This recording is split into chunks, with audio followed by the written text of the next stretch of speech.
শুনছিলাম আইনের চোখ নাকি বন্ধ হয়, কিন্তু আমার চোখ তো তার সাথে বন্ধ। বাদ দেন sir,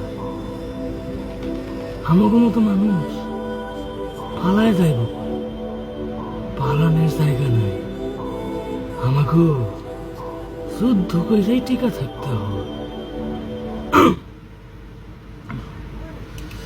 So this is a small cameo of my role. আমরা একটা শর্ট ফিল্ম বানাচ্ছি উইদিন 7 days, যেটা শুরু হবে এই জুলাই মাসের 5 তারিখ থেকে, শনিবার থেকে। অ্যান্ড এখানে সবচেয়ে ডিসঅ্যাপয়েন্ট, সবচেয়ে বাজে ব্যাপার যেটা, যার জন্য আমি ভিডিওটা বানাইতেছি, আমরা সবাই খুব সুন্দরভাবে আগাচ্ছিলাম।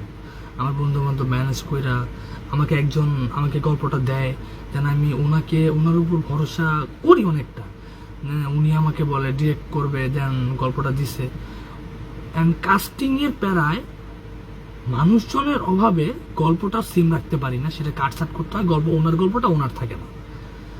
অ্যান্ড ফাইনালি একটা পর্যায়ে আমরা পৌঁছাই, যেন একটা লিমিটেশনে আসি যে না, আমরা এটা তৈরি করতে পারবো। বাট শেষে গিয়ে হয় কি, আমরা যারা মোটিভেটেড ছিলাম, যারা ডেডিকেটেড ছিলাম, তারাও কেউ থাকি না। সো খুবই ডিসঅ্যাপয়েন্টিং লাগছে ব্যাপারটা। ঠিক আছে, চলুন যেমনই হোক না কেন, সিনেমার জার্নিটা আপনাদের সাথে শেয়ার করবো। অ্যান্ড কাল থেকে প্রতিদিন একটা করে ভিডিও আসবে। আজ না হয় একটা অ্যানাউন্সমেন্ট হইলো, এরপর থেকে রেগুলার আপডেট থাকবে। আপনারা যারা দেখতে চান আসবেন, আর চান না, oh it's okay, it's you totally. Bye by.